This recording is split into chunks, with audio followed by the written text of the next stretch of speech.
ang daming insecurities. Deep inside, meron akong unanswered question sa buhay ko. Ano ba ang nagawa ko? At tinubuan ako ng ganitong pimples. Bumalik siya, Doc, and drastic yung balik niya. Pa-40s na tuloy ako, Doc. Lumala. Nasira na yung skin barrier ko, Doc. Now na 40 na ako, I see myself aging gracefully. Akala ko, Doc, nung mga panahon, pag 40s na is, wala nang chance. There's still hope pa pala for everything. And gusto ko iparating din na pag 40s ay hindi pa end ng chapter ng buhay mo. Even at 40s, pwede pa pala sila mag-glow up. Pwede pa palang mawala yung acne nila.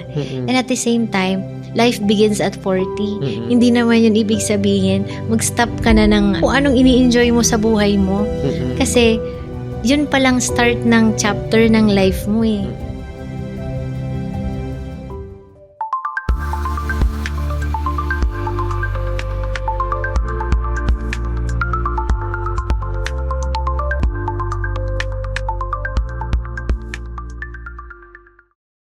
Hi everyone, welcome back to Clear Skin, Clear Confidence. And today's story, guys, is proof that beauty and self-care have no age limit. So our guest today is a marketing professional. She's a wife, she's a mother, and someone who discovered that at even 40, it is never too late to heal, glow, and feel confident again. Please welcome Miss Alma Serrano, who will share her journey of finding balance, beauty, and self-love. Hi, Doc. Thank you for Miss Alma, having me. Thank you so much for visiting us. Yes. And sa time na binigay mo sa amin. Apo. Okay. Always welcome. How was your trip papuntang Manila? Maganda yung weather nung pagpunta namin dito sa Manila. And bihirang-bihira ako makapunta dito. And dahil bihira, natataon na pag pumupunta ako dito is na kasama ko din yung daughter ko. Right. So, masayang-masaya ako, lalo pang naging part kami ng dito sa DMD podcast ninyo. So the name of your daughter is Sam, right? Sam, yes. Is it Sam's first time here in Manila? Second time around. Hi, okay. Bin. So, kailan ka last na dito sa Manila? 4 years ago. 4 years yes, ago. Doc. Alright. So, thank you, Miss Alma, no, for napinaunlakan mo kami sa aming imbitasyon na ma-share yung iyong skin journey sa ating mga DMD stunners and yes, sa mga nanonood din. Okay? So, Alma, I just have a few questions for you. So, before starting DMD Glow journey, how would you describe your life? Like, paano ba? So, magsa-start tayo ng medyo early. Like, for example, yung high school ka, ganon. Or anything that you wanted to share. So, can you describe before starting the DMD Glow program or DMD journey, what was your life like? So, if you were to paint or describe yung naging buhay ni Alma sa Legazpi Bicol. Yes, Doc. Actually, Doc, my life is very simpleng buhay talaga kami, lalo na sa probinsya. Wala naman akong kapatid, solo ako. Kaya, kinalakihan ko sa magulang ko yung love, paano nila ako pinalaki. Dahil solo, siguro na-embrace ko yung sobrang pagmamahal ng aking parents. And dahil I have my own family na din, ganun din yung pagbigay ko ng love ko sa kanila. So, doon ako nagkaroon din ng magiging optimistic and positive outlook in life. So, bago ko nakilala to, Doc, na DMD Glow program, my life is I was struggling din, Doc, with acne. Pero yun ay nung nagkaroon na tuloy ako ng work. Kasi when I was in high school and in college, hindi naman ako, Doc, ina-acne. Magkaroon man siguro when I have menstruation. Right. Pero nung nagkaroon tuloy ako ng work, saka ako tinubuan ng acne. And siguro dahil din sa mga recommendations na aking mga office mates, try mo to, maganda to. So ako naman, newbie, so sige, i-try ko. Hanggang napansin ko yung aking skin ay unti-unting, sabi ko, iba na yung skin ko. Yung bata pa ako or yung ano pa ako, before, kumpara yung bata pa compared nung nag-work na tuloy ako, siguro dala na din ng stress. And then, Alma, I just wanted to ask also, no? Apa. About your parents kasi, di ba, parang sabi mo, very positive sila and optimistic.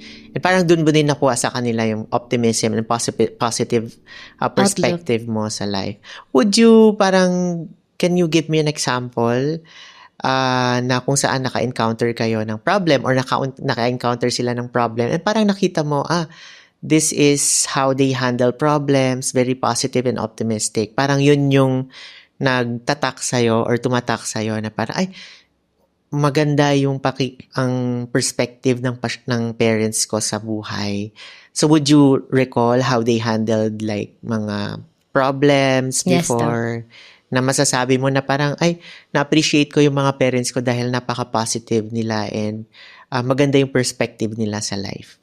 Sa paglaki ko, Doc, napansin ko, so I've witnessed kung paano nila ako pinalaki, yung part na pag halimbawa, meron silang pag-aaway, misunderstanding, pero still, at the end of the day, ano pa din sila, okay sila kasi yun parang nag-joke around sila, nag-hug sila, pinapakita nila sa akin na kahit ganito kami, still we love each other, we care for each other. So hindi, and even may problema sa bahay, understand, nakikita ko, Doc, na laging nasusolve ang problem kasi nakita ko lalo na sa dad ko, ang isip niya is may solusyon. Right. For every problem may solusyon, and doon ko na din na-adapt sa kanila. Right.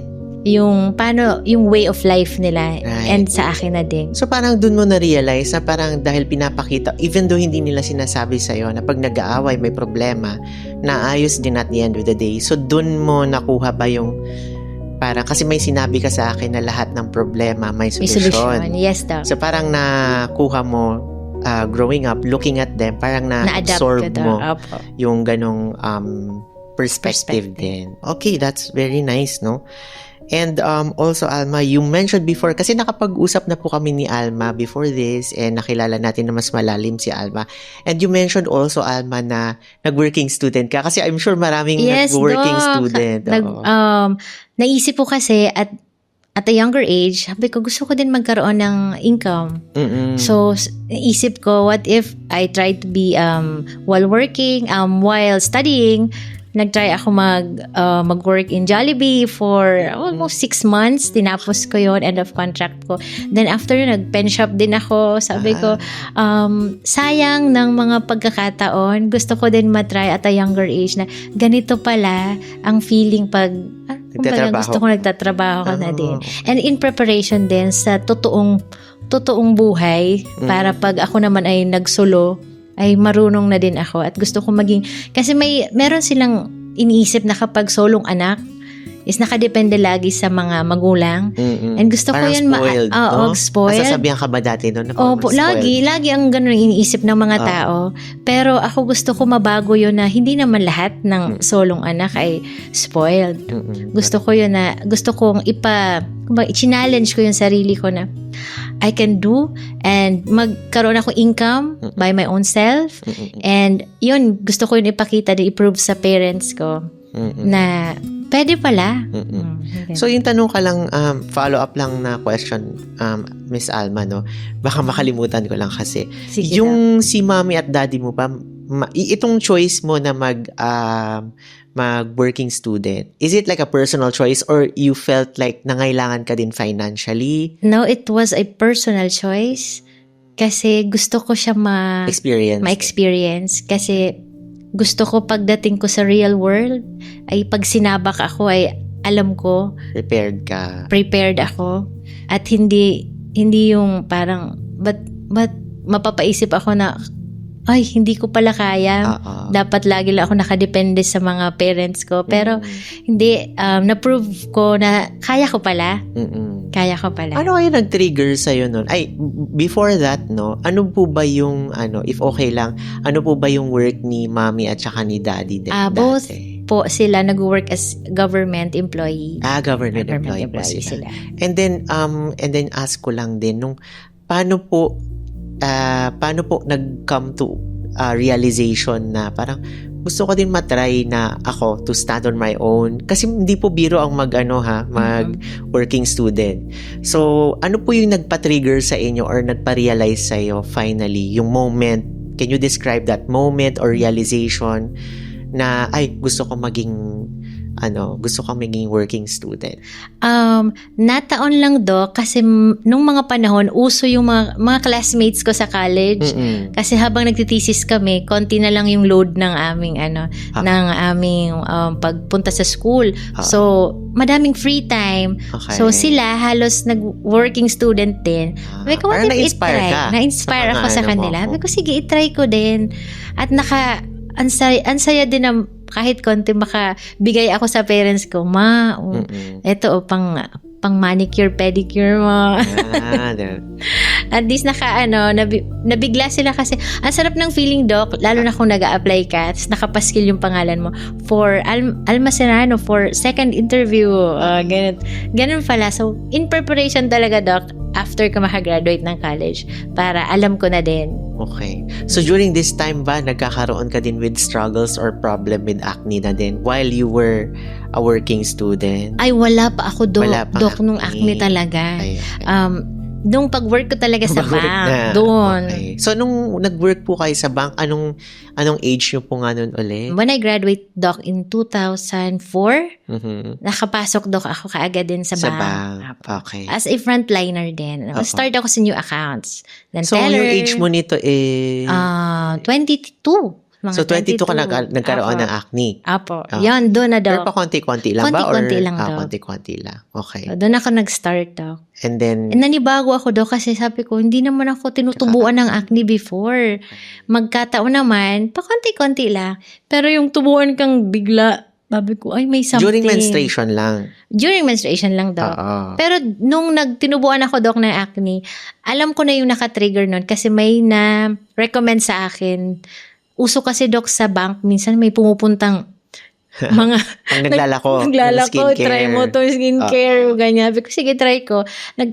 Ang tanda ko nun, soap yun talaga, nakatrigger na. Kumati yung mukha ko, tapos doon nasira na yung skin barrier ko, Doc. Pero, nag-okay naman siya after ilang months or ilang years. Tapos yun, parang bumalik ulit. Bumalik siya, Doc, and drastic yung balik niya. Nung mid-30s to pa-40s na tuloy ako, Doc. Doon na yung kakaiba. Lalong lumala. Kung kailan ka pa nag-40, no? Kung kailan pa, Doc, ako nag-40s. Anong feeling, no? Na parang, parang pa-40 ka na, parang lalo siyang lumala. Nako, Doc, ang daming insecurities. Pero sabi ko nga, still, pinapakita ko yung confidence. Confident ako, pero deep inside, meron akong unanswered question sa buhay ko. Ano ba ang nagawa ko? At tinubuan ako ng ganitong pimples, ang daming acne.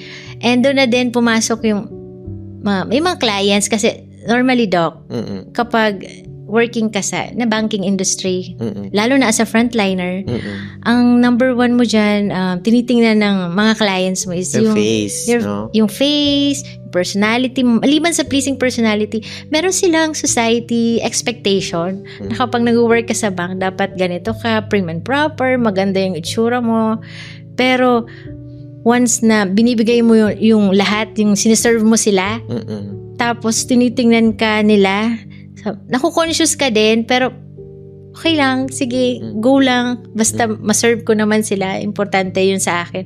Matapos ko lang yung work ko. Then, maserve ko silang happy bago sila umalis. Yun lang yung goal ko. Pero sa akin, nabigay ko yung goal ko sa kanila, pero sa buhay ko hindi. So, may katanungan ako sa sarili ko na, ano ba ang meron akong nagkulang ba ako sa sarili ko or nasobrahan tuloy? Ganun. So parang yun yung parang question sa'yo. May question yun sa akin, Doc. Okay. So sa second question tayo, Alma, no? So you mentioned that you have always had a positive outlook and happy yung family mo, stable yung job, And meron ka ding, yung lifestyle mo nagbabike ka. Yes, Doc. Kailan yan nag-start? Nag-start Before pa? Or- Before pa, Doc. before Nagbabike pa. talaga kami Okay. ng asawa ko. Kasi may community kami doon sa This bank. was what year? Before Nag-start. pandemic pa yun, Before Doc. pa. Nagbabike na talaga po kami. Okay. Hanggang pumasok na tong pandemic, hindi na pwede lumabas. Mm-mm. Ginagawa na Nahinto namin. siya. Nahinto. Kain lang na kami ng kain. Pasok tong K-dramas. Kain habang nanonood. Yes. And napansin namin, instead of naging fit, naging fat kami, Doc. Okay. Doc. Kaya balik alindog kami. And through biking, balik kami sa biking din. That's good, no? So, can you share a bit more about paano mo nabalik yung pagbabike nyo? I've heard na even your husband, pati mga anak mo yata, nagbabiking na Yes, din, nadala kasama mo ko ulit sila sila. daw. Can you just share about yung experience na yun? Paano mo sila nadala na Nahikayat. magbike or nahikayat Opo. again magbike? Sa totoo lang, Doc, nakahikayat sa akin yung DMD Glow program. Siguro kung hindi din sa DMD Glow program, hindi siya naging parang awakening siya sa akin. Mm-mm. Na kung hindi tuloy ako nagpa-check up, Mm-mm. nagpa-online consultation, nagpa-laboratory test, hindi ko malalaman na yung lipid profile ko ang tataas, yung cholesterol level ko ang taas. Doon nakita na nag-usap kami ng asawa ko. Sabi niya, yan kasi. Yung lifestyle. Doon kami, Doc. Kaya, Before ko lang maano, no? kami. Excuse me lang, Miss Alma, no? Before lang natin, baka makalimutan ko lang, yung explain ko lang sa kanila yung DMD Glow program. I see. So guys, yung DMD Glow program po ay ang programa na binibigay natin sa mga pasyente natin where we give them topicals and oral medications and other treatments po para matulungan silang ma-clear yung acne nila. So, isa si Alma sa mga patients natin na nag-undergo ng DMD Glow program. So, yun nga, sa kasasabi lang ni Alma na meron tayong programa kung saan minomonitor natin yung kalusugan, yung laboratories ng pasyente. So, yun. Sige, you can continue, Miss Alma, regarding that. Ang laking factor din talaga, Doc, ng DMD Glow program. So, very... And then nadala mo. Nadala ko na, do. Na-inspire ka na, kailangan kong pababain yung labs actually, mo. si husband ko ang nagtulak talaga sa akin na i-push niyan, mag-exercise tayo. Total, andyan naman nakatenga yung mga bisikleta. Oo. Balik tayo sa pagbabike. So, kasama ko din yung isa kong bunso ko kasi yun, Doc, medyo may kalakihan din siya. So, lahat kami tatlo nagbabike. Compare dito sa isa kong anak, si Sam, kasi eto siyang naiiwan sa bike. Clear skin na siya. Oo. Yan, Doc. So at least hindi lang pala kalusugan para sa balat, parang pangkalahatan na ang nangyari sa DMD Glow program. For the family din, yun, no? yung program, Doc. Ayun, super happy. Yeah. Masaya yun kasi makikita mo nagbabike and kasama mo na sumusuporta sa'yo sa healing process mo yung buong family. True, right? Doc. And siguro, swerte na lang din, Doc, kasi yung family ko ay very supportive naman doon sa DMD Glow program. That's very good. Ayan. Sige. So, during that time, how do you feel about your skin since everything else was going well? So, did acne bother you or did you simply ignore it? Like, for example, sabi mo kasi like you have a very nice family, happy naman kayo, your husband and yung mga parents mo mabait sa'yo, and then okay naman yung mga anak mo mababait, stable job, parang okay. When everything else was going well, how did it bother you or did it bother you at all ba? Or did you simply ignore it lang, your acne? Sa totoo lang, Doc, siguro wala naman ata na hindi nababother sa acne. Kasi lahat naman ata tayo tumitingin sa salamin. Every day sa pagising ko sa umaga, salamin ka agad ang tinitingnan ko. So, it bothers me, pero siguro kinikip ko na lang yan sa sarili ko. Kasi kahit nasabihin ko positive ako, may positive outlook in life, pinapakita ko na confident ako. Pero deep inside, meron din ako, yearning po din ako doon sa, sana magkaroon din ako ng clear skin katulad ng iba, lalo na at my age. So, meron din akong unanswered question pa din doon. Still, sa buhay ko na meron ba akong pagkukulang? Or meron ba akong hindi nagawa. Were you questioning before yourself? Yes, I question myself. Na parang, am I really confident? May ganun bang tanong sa sarili mo? Kasi pagkakakilala ko sa'yo, Alma, when we talked kasi si Alma, siya yung takbuhan. If may mga problems yung mga office mates niya, ayan, si friends, Alma, nag-offer ka ng help, di ba? So, very positive ka din. Hindi ka tumitigil hanggat hindi mo na tutulungan na ma-solve yung problem sa workplace, ganyan. So, during that time ba, may question pa rin sa sarili mo na hindi pa rin confident ba talaga ako? Ba't ko nagagawa ng mga ito kung hindi ako confident? May gano'n bang tanong? Yes, may gano'n din na, Doc, na instance. Kasi normally, tao lang naman magaling lang ako magbigay ng advice sa iba, pero sa sarili ko hindi siguro. So, there's still a question for me. But you talk to yourself naman na parang... I talk to myself, Doc. Na parang how do you make your... paano mo inaangat yung sarili mo when you feel na hindi ka masyado confident? Sa akin, Doc, kasi ang isip ko talaga, Doc, alam ko soon magkakaroon din ako ng clear skin. Pero lagi lang ganun ang outlook ko, Doc. Magkakaroon ng clear skin. Pero wala naman. Kahit yung mga skincare na ginagamit ko, siguro hanggang hoping lang ako. Pero hopeless lang naman talaga din. There's still, ano din, Doc, nag-iisip talaga ako na what if, madaming what ifs, pero still need ko ipakita na confident ako kasi hindi ako pwedeng maging hindi malakas. Kailangan ko maging strong. Gusto ko ipakita sa kanila na strong pa din ang personality ko. And kasi ako yung sandalan nila, Doc. Alright. Paano ako makaka-inspire kung ako mismo tiklop or mahina? So gusto ko, kahit sa sarili ko na lang, okay lang yon na sarili ko na lang ang iwan ko. Pero yung makatulong sa iba, right, masaya na ako doon, Doc. Parang yung confidence mo ay nanggagaling sa mga tao na nakapaligid sa'yo. Like sa family mo, factor, right?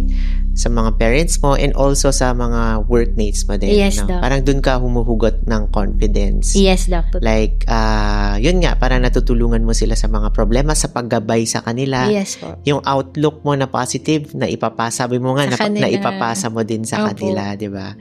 So, but I think walang mali if you don't feel confident about everything about yourself. Yes. Kasi maraming bahagi or dimension ng ating pagkatao. Totoo. Right? So, may mga dimension tayo na physical, may dimension din tayo na pangloob. So, may iba, confident sila sa pangloob nila, kagaya mo. Siguro may iba din na medyo hindi confident lang dahil sa mga iilang skin conditions like acne. So, I guess that's normal. No? So, yun. Can you describe to me yung moment when you decided to start taking care of yourself again? Pwede mo ba sa akin isalaysay nung nag-40 ka na kung paano nagbago yung mga priorities mo? Nagbago yung priorities sa ano ko, Doc? Oo, kasi like mas inuuna mo ba yung mga anak mo, family mo? Kasi mas inuuna mo ba sila before yourself, di ba? Once naging isa ka ng mom, lalo na as a working mom, nung nag-asawa na talaga ako, Doc, naiba yung priorities ko. Siyempre, pag wala ka pang, mga single ka pa, more on sa sarili mo. Pero nung nagkaroon na ako ng sarili kong family, doon nakatutok na and binigyan ko importansya yung family ko. Kasi yung goal ko nga, Doc, is magkaroon ng happy family. And gusto ko, instead of iniisip ko yung sarili ko, Doc, kasi ako na yung pang last na lang. Siguro kung may matira pa, pwedeng sa akin. Pero nung nagka-family talaga ako, Doc, sila na talaga yung importante sa akin. Am I right to say parang limited yung options mo for yourself? Like for example, may gusto kang i-address like your acne. Apo. Parang limited yung options mo.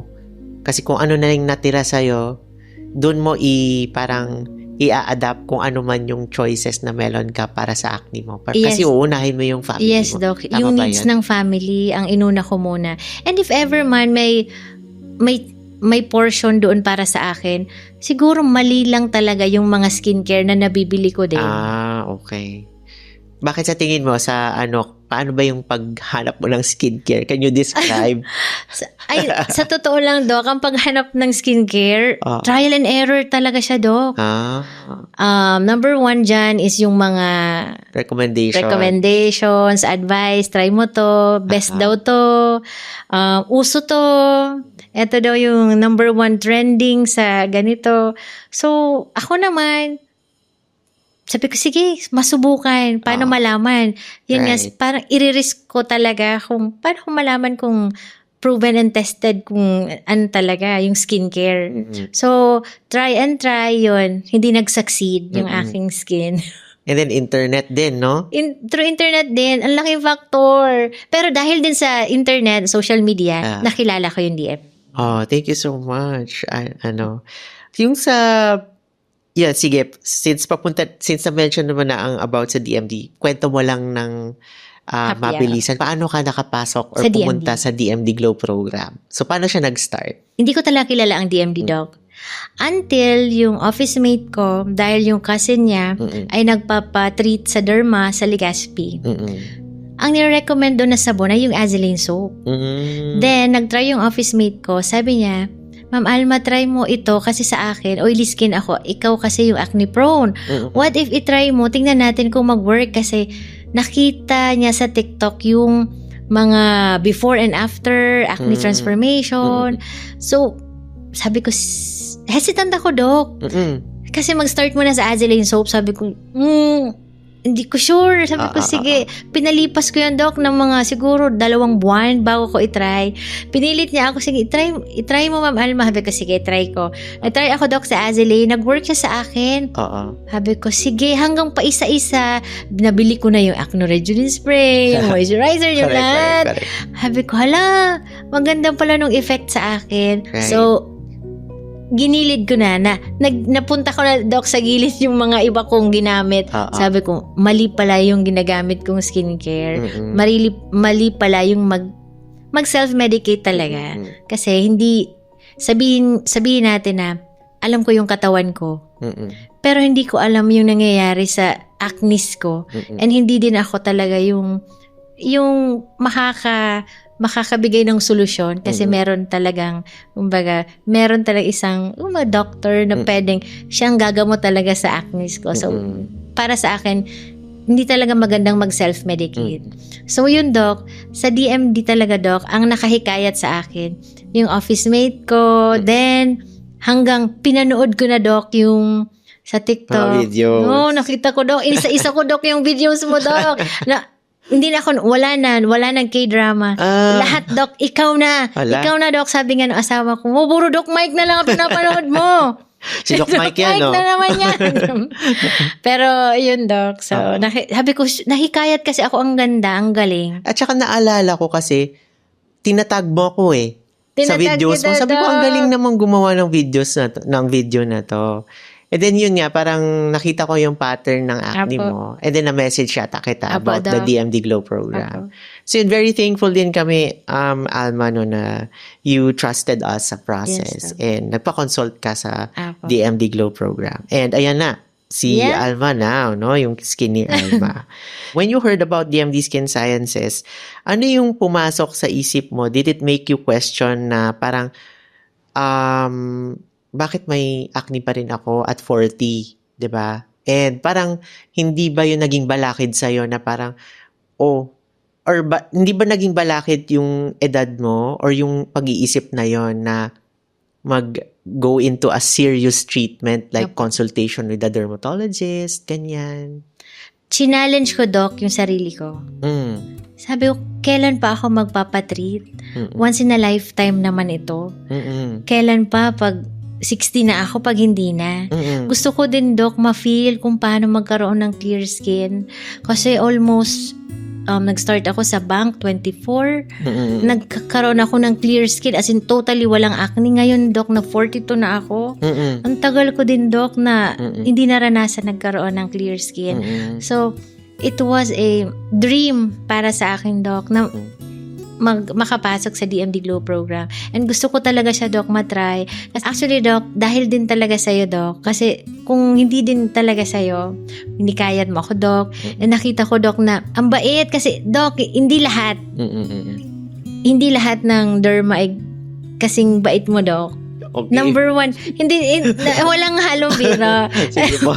Kasi, hindi lahat, Doc, na kagaya mo na pag Baka may ako pinagdadaanan lang sila, no? Opo. Ako kasi, Doc, hindi mo ako patient nung time. Hindi talaga ako patient nung time. Pero, even non-patient, nire-replyan mo, Doc. Sabi ko, ano pa kaya kung pasyente ni Doc? Ang swerte namin. Kaya, mahihikayat ka talaga, Doc, na sumali sa DMD or mag-DMD Glow program. Kasi kung gaano mo, kumbaga, kinikare, kung paano ka mag-treat sa mga patients mo. Isang factor talaga din, Doc, yun. Wow, thank you. And then, isa din bang factor, kasi may mga patients kasi ako nagsasabi sa akin, Doc, kasi sobrang happy nila nung nawala na yung acne nila. Like, for many, many years, hindi nila na-experience na ma-clear skin. Tapos, bigla silang nag-clear skin. May nagme-message talaga sa akin na parang, Doc, ito yung mga before and after ko. I-post mo yan. Pinupost natin yan sa, with their permission. Isa rin ba yung mga before and after, nakita mo yung stories din nila? Isa rin ba yung sa'yo, like, nakapag-change ng mind mo or nakapagpalakas ng loob mo na even though 40 years old ka na, even though hindi na yung self mo yung priority mo, parang convince ba yun sa'yo, nagpalakas ng loob mo to join the DMD Glow program? Yes, Doc. Naka-convince yun sa akin kasi nakita ko nga, Doc, yung acne transformation. So, dun pa lang may hikayat na ikaw na mag-join kasi eto nga, may mas malala. Yung sa akin, hindi pa gaano, pero napa-clear skin. Ano pa kaya ako? So, I tried. Pero kahit walang self-doubt, Doc. Opo. Talagang, kumbaga, yung direction ko, papunta lang talaga doon. Hindi ako nag-isip ng iba. Sabi ko, gusto ko talaga magkaroon ng clear skin. Kasi gusto ko maka-inspire sa iba, lalo na yung mga kaedad ko. Kasi madami, Doc, na mga kaedaran ko din, Doc, na hopeless sila. Paano mo nasabi yan? Parang nag-message sila sa'yo? Madami, Doc. Kasi di po ba nag-affiliate ako. And dahil din, Doc, sa DMD, napa-affiliate ako. Naging content creator Naging content creator ako. Thank you so much. Nag-learn ka how to make a video. Opo. Kasi sabi ko, paano ako makakapag-convince ng mga nanonood, mga viewers, kung ako mismo ay hindi ako convinced sa buhay ko. Dapat ako mismo, na-try ko siya. Dahil ako, napagaling niya, na-treat yung acne ko. Mas maganda, i-share ko din sa iba para ma-inspire. Right. So, merong nagbe-message din po talaga sa akin, Doc, na ganito din yung, nagko-comment, ganito din yung experience nila. Tapos ako naman, kino-comfort ko sila na, sige, siguro baka may need ka din ayusin sa sa lifestyle mo, and itry mo din na ganitong product yung sa DMD, and baka mag-work din sa inyo. Oo, na parang ka-aged mo. Mga ka-age ko, mas bihira, Doc, yung mga mas bata sa akin. Yung mga siguro sa ko, mas nakaka-relate sila. Mas relate sila, Doc, doon sa So, kumusta naman yung experience during the first week ng DMD Glow program? DMD Glow program nung first yung week? Initial treatment pa lang. First week, first month, kumusta? Ano siya, Doc? Sa akin kasi, before ako nag-take nung yung isotretinoin and yung mga topicals, is nag-research na talaga ako, Doc. So, inalam ko talaga kung ano magiging effect niya. And I was expecting na ganun yung may purging stage, prepared ako doon. Hindi lang ako prepared yung ibang effect nung sa isotret, pero may side effects kasi. May side effects kasi, pero alam ko, kaya naman ng katawan ko kasi. So, kumusta naman yung nung nag-side effect, may message mo si Doc Mike? Yes! May Doc Mike. Nag-reply naman. Okay. So, yun yung guys, pag isotretinoin, halos lahat naman talaga ng mga gamot, meron talagang side effect. Kahit paracetamol pa yan, may side effect talaga. Ang importante ay masuportahan natin ang pasyente. Pag meron siyang side effects, maagapan natin or ma-address natin as soon as possible, no? So, nabanggit mo na parang nagka-purging ka. Yes po, nagkaroon akong So, purging how was the stage. feeling of nag-purge ka? Purging stage, siguro mga first 3 months, Doc. Yung Hindi ka purging. ba nag-worry na parang Nag-bother, ano ba na-bother. itong nangyayari? Hindi, Doc. Oo. Kasi, nasanay ako, Doc, na may acne na. So, parang kung tumubo man siya dyan, pinawalang bahala ako na lang, Doc, kasi sabi ko, sige, trust the process. Yun na lang inisip ko, Doc. Pero, inisip ko na lang din, along the way, mag-clear skin Okay, lang naman ako. Oo. Alright. So, and then, ano yung mga changes na napansin mo sa skin mo, pati sa lifestyle mo, in general, nung nakikita mo na yung mga improvements sa acne mo? So, anong changes specifically nakikita mo sa skin, and then nakikita mo sa lifestyle mo? Can you describe that to us? Nung, Doc, pa 5 months na, doon ko na nakita, Doc, yung effect sa akin. Right. Na, yung, hindi, nag-dry up na yung mga acnes ko. Hindi na ako tinutubuan, Doc, ng acnes nung pang 5 months. And, maliban din doon, lifestyle change din talaga, Doc. Right. Yung mga kinakain ko. Kasi ni-research ko din, Doc, nakaka-trigger din pala yung acnes sa mga kinakain ko. Oo. I was never mindful sa mga kinakain ko ng mga panahon. So, Ano ba yung example ng mga kinakain mo noon? prito, mga processed foods. Right. Nakaka-trigger din pala yun. Yes. So, kahit pala, doon ko nakita, Doc, na hindi pala lahat i-rely mo lang sa gamot. Yes. Kasi dapat pala, it's a two-way process. Mm-mm. Even if nagtitake ka ng meds, pero dapat ikaw din, nag-change ka You din have ng to do lifestyle mo. May your part ka din. Opo. So, So, yun yung ginawa ko, Doc. and then yun nga, nag-biking kayo, no? Nag-start Yes again po. kayo mag-bike. Apo. Alright, that's The very Balik nice. Alindog program na din. Yes. So parang ang dami mong mga sinimulan because of parang nung nag-start ka with the DMD Glow program, Opo. parang nagsanga-sanga siya. Nagsanga-sanga siya, Doc. Ang dami mong parang sinimulan or mga new beginnings at 40. Opo, new right? beginning at work. So parang nag-learn ka how to make videos, naging content creator Opo. ka din. Number 3, parang naging support system ka din for yung mga Sa kaedad iba. mo na nagkakaroon din ng acne. Opo. So, and then nag-bike with your family. With my right? family. And then, I just wanted to ask you a question also. You said that pati si husband mo napansin na yung glow sa skin mo. And Opo, Doc. did you feel that when he started seeing that, how did that feel when he started seeing the difference? Nung sinabi niya, uy, nag-glow yung face mo. ganyan. Opo. Ah, Pero before that, Doc, yung husband ko kasi, Doc, syempre, dahil kasama ko siya lagi sa bahay, oo. nakikita niya kung anong pinapahid ko araw-araw. Oh. So, siya yung number 1 na nagko-comment sa akin na, Oh. yung skincare mo parang hindi naman nag-work sa'yo. Oo. Parang hindi naman, tinutubuan ka naman lagi ng acne. Okay. Ako naman, eto naman ako, laging defensive. Ang sagot ko naman sa kanya lagi is, antayin mo. Magki-clear skin lang naman ito. Hanggang masabi siya sa akin na, pang ilan na yan. Wala naman na change. So, nung nag-start ako sa DMD Glow program, very supportive siya doon, Doc. Kasi nagpaalam ako sa kanya. Siya yung kasama ko, even sa laboratory test, siya lahat. And kasama ko siya, di ba, Doc, nagbabay kami. Siya talaga yung nagsusupport. Hanggang, after mga ilang months, siya din yung number 1 na nagbubuli sa akin nung aking acne. Kasi magjo-joke yan, Doc. Ano ba yan? Hindi ka na teenager, ina-acne ka pa. 40 ka na. So, sa akin naman, deep inside, ito naman, yung masakit kasi, Doc, pag yung loved one mo, siya pa yung Siya number 1 na nagko-comment sa'yo. Pero ako naman, sige, sa akin na lang yon, masakit, pero na-accept ko kasi totoo naman talaga, Doc.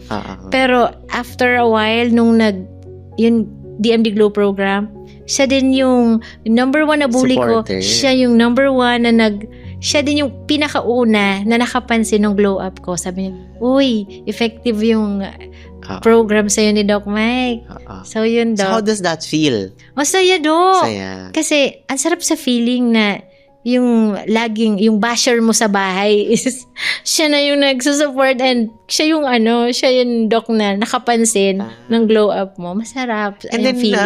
siya ba yung comment niya ba yun? Yung comment niya na ba yun? Yung parang talagang nag-udyok din sa'yo na parang magpa-consult na? Yes, doc. Okay. Totoo, Siya doc. talaga yung parang pinaka-reason. Isa sa nakamotivate din sa akin siya. Kasi siya kasi doc yung nakakapansin. Pero ako talaga pinawalang bahala ko na lang talaga doc. Akala ko kasi sa akin parang magiging okay lang naman tong skin ko. Try lang ako ng try. Right. Pero nung sinabi niya na wala naman na nag-work sa'yo. Right. So yun doon mo na-start din na doon ko parang na-start. kailangan ko na magpa-check yes. talaga. Okay. So, okay lang ba yun kay husband? Baka mamaya si husband naman, kawawa naman Hindi naman. Okay naman siya. Na siya. Nasabihan ko na siya. Na-brief ko na siya na. Okay. Kung totoo din naman, right? Totoo naman kasi, Doc. Yan. So, minsan kasi tayo din, medyo stubborn din tayo, di ba? Minsan, hindi tayo nakikinig din sa mga loved ones natin. So, minsan, kailangan tayo na pagsabihan talaga din, no? Would you say? Tama ba yun? Tama, Dok. Pero pag galing naman sa kanila yung pagsabi na, uy, may effect, maganda yung improvement. Ang sarap pala, Doc. Pero yung masakit din talaga sa una. Oo. So, dapat objective lang tayo. Doc. Dahil nga, positive ang gusto ko. Positive outlook. In-apply mo doon yung positive outlook. Mabuti yan. So, guys, gayahin natin si Miss Alma, okay? Makinig at saka dapat may positive outlook. Yes. Okay?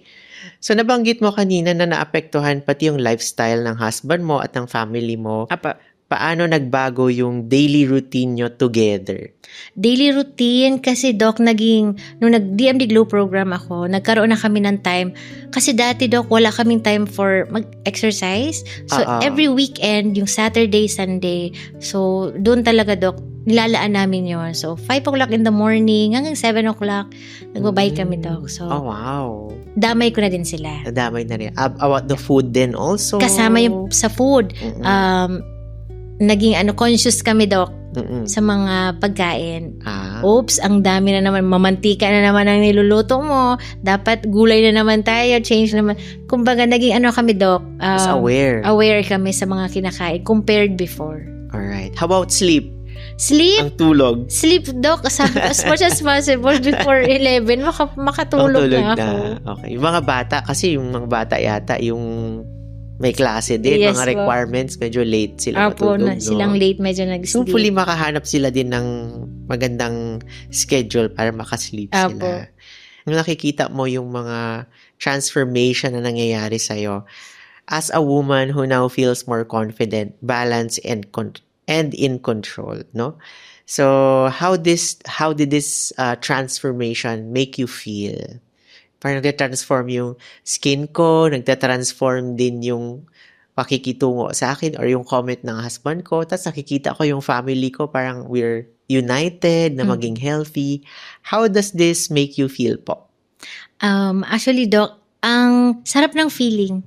Ang sarap ng feeling, Doc, nung ang transformation, from ganito yung itsura ko to naging clear skin. Right. Kasi nadala din niya yung pagiging, di ba, Doc, positive outlook plus yung confidence level mas pa and mas maganda pa yung nabibigay ko sa kanilang pakikitungo kasi confident ka na sa sarili mo kasi may clear skin ka na. At the same time, yung merong kumbaga may ihaharap ka na din talaga dahil sa own reflection mo makita mo, hala, ang galing, ang iba ko na pala nung dati sa skin ko compared before. So, yun daw. Di ba, Miss Alma, I just wanted to recall, kasi sabi mo, last time, yung isa sa pinaka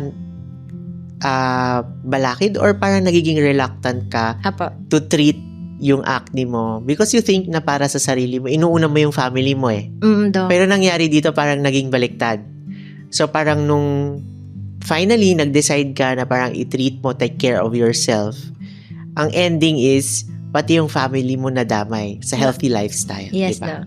So parang hindi siya, pag tinitreat mo yung sarili mo or may ginagawa ka para sa sarili mo, hindi always ibig sabihin na para sarili mo rin. Para sa sarili mo lang. Para din pala yun sa family mo. Apo. So, I think yung story mo, I think yung pinaparating niya sa akin is it doesn't have to be taking care of your family and it doesn't have to be separate from taking care of yourself. Apo. Kasi if you're not able to take care of yourself, then sino ang magte-take care sa family mo? Kung Ganyan ano din. nang mangyari sa'yo, di ba? Apo, ganyan talaga, Doc, Right? yung iniisip ko.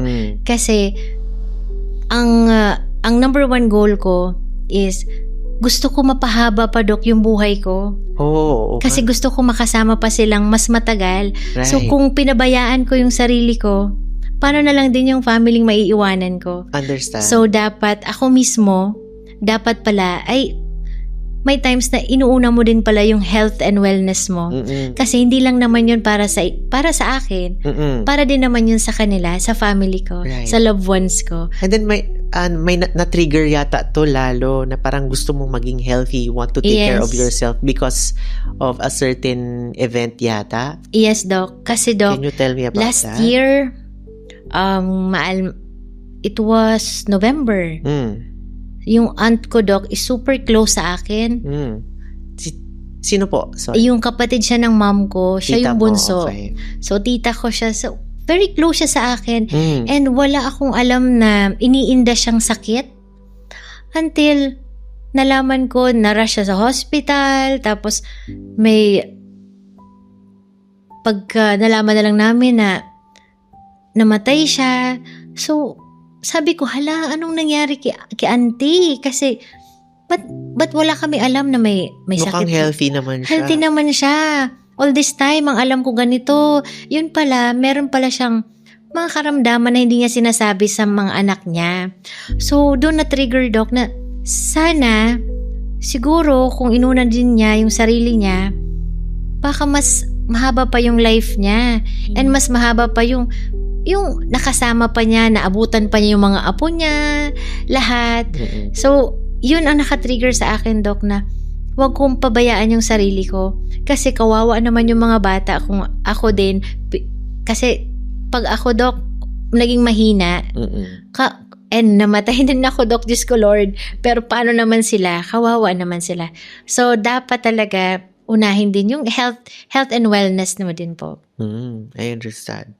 So, thank you for sharing that, no? And then, sa tingin mo ba, Alma, yung story mo ba ay naka-inspire din sa friends mo or sa ibang tao around you to take care of themselves more? Yes po, nakatulong na maka-inspire. Kasi, Doc, hindi lang dahil mga friends, even yung mga hindi ko kilala, Doc, na na-inspire sila. Kasi nakita nila, Doc, na even at 40s, pwede pa pala sila mag-glow up. Pwede pa palang mawala yung acne nila. And at the same time, hindi pa pala yung end ng buhay nila. Kasi, yun nga sabi ko sa kanila, life begins at 40. Hindi naman yun ibig sabihin, mag-stop ka na ng kung anong ini-enjoy mo sa buhay mo. Kasi, yun palang start ng chapter ng life mo eh. So, yun, para sa akin, Doc, kaya siya life begins at 40. So, meron pa pala ikaw ikakaganda. Sabi ko nga, ginojoke ko nga sila, Doc, pwede pa pala maging maasim kahit sa 40 na edad. Or matamis. Or matamis, pwede. Correct, no? And then, so far, may mga concrete, meron ka bang mga specific stories na parang na-inspire mo yung isang tao na to? May naalala ka ba na sa journey mo parang na-inspire? Aside from your family, or mga friends mo, or mga nagbe-message sa'yo, may naalala ka ba na parang na-inspire mo siya na? Madami, Doc, sa akin na nagme-message din. Pero may isa sa akin na parang na-touch ako kasi random lang nag-message siya sa akin na sa TikTok. Sabi niya, Ma'am, salamat sa mga videos mo, pinanood ko, na-inspire ako sa ginawa mo. And dahil dyan, gusto kong malaman mo na nag-clear na yung mga acne ko. Pero Doc, never ko siya nakausap. Tinignan Bigla lang siya lang niya nag-message. nung video ko. Pero nung nung kailan pa nag-clear yung acne niya, saka lang siya sa akin, Doc, nag-message na nagpapasalamat siya. Very grateful daw siya dahil doon na-inspire ko daw siya in a way. Sabi ko, hala, Nakakatuwa nakatouch yun, pala. Alma, kasi 'di ba ang situation mo, hindi lang yung acne po kasi ang nag-clear. And then, nung nag-clear yung acne mo, ang daming nangyaring positive sa'yo, right? Opo. Nakakatuwa kasi alam natin na since pinagdaanan din natin yan, alam natin na yung tao na nag-message sa'yo, hindi lang siya nagpapasalamat dahil na-clear yung acne niya. I'm sure ang dami-dami Doc. pang nangyari sa life niya na hindi niya in-expect, mga new beginnings din Opo. dahil nag-clear yung acne niya din. Ang dami, Doc. Diba? Madaming silent na mga acne warriors na nagsistruggle ng acnes nila. And akala nila walang pag-asa. Sabi ko, huwag kayong mawala ng kumpiyansa. Yeah. Kasi meron pa din talagang pag-asa na mag-clear ang acnes nila. So sa isang video mo pa lang yun di ba may 1 Isang million video. videos ka na yata? Oo. Kasi everyday, Everyday, nagpo-post ka about consistent. your acne journey. And lagi ko, Doc, binuboost yung lagi kong nilalagay doon na at 40s. Hindi ko inaalis doon yung at 40s kasi gusto ko nga, hindi sila mawala ng kumpiyansa sa sarili. Right. Kasi madami ang, And I think, pinabayaan na yung sarili nila, yung skincare nila. and I think ang dami ding mga young ones na very anxious about their acne. At least nakita nila, Doc, na, pag 40 pala, ganun pala magiging itsura ko. So, hindi naman pala pag 40 may ganito. Ay, bata pa pala. Oo. Parang ganun. At saka may sinasabi ka na maganda Like, may sinasabi ka, anong message mo sa mga may acne na medyo bata pa? Kasi sila, na-anxious sila na baka hindi na mag-improve yung Opo. acne nila. Ano yung message mo sa kanila? Ang message ko naman sa mga bata pa, dahil bata pa kayo, wag kayo mawala ng pag-asa. Kasi kami nga na mga nag-age na, pero aging gracefully. Yeah, gracefully. Aging gracefully. Pero kami nga, nabigyan kami ng chance na mag-clear ang acne, much more pa yung mga bata pa. So, dapat kayo, lagi lang kayong may positive outlook in life na matitreat ang acne nyo. Wow, Sa thank you tulong so ng DMD Glow Program and Dr. Mike D. Di ba? And message nyo lang si Tita Alma me. ninyo kung may I'm mga always tanong here kayo. to- Kung ayaw niya i-message si Dr. Mike. Para Or hindi na- mahati na din, Doc, yung mga mo, Oo yung nga time mo eh. mag-message sa ibang patients mo. Ayan. Tulong na din kami. Thank you, Alma, ha. So, yun. May mga kukonting questions, last questions na lang tayo, ha.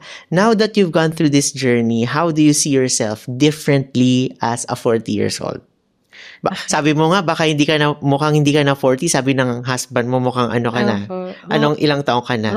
Mga 39. Di 20 yung sabi mo last time Sige, I mean, now you've gone through this journey, how do you see yourself as differently at 40? Now na 40 na ako, I see myself confident na aging gracefully. Kasi, akala ko, Doc, nung mga panahon, pag 40s na is, wala nang chance. There's still hope pa pala for everything. And, gusto ko iparating din na pag 40s ay hindi pa end ng chapter ng buhay mo. Kundi, yun ay new beginning. And, kumbaga, gagawa ka pa lang ng panibagong chapter ng life mo. And, sa buhay natin, hindi talaga dapat mawala ng kumpiyansa sa sarili. Kasi, beautiful inside and out. Yun lagi ang, kumbaga, sinasabi ko, Doc, sa mga co-acne warriors ko. Kasi, may times na, tinitingnan lang nila sa panlabas na anyo. Sabi ko, hindi lang naman ang beauty ay nakikita sa itsura.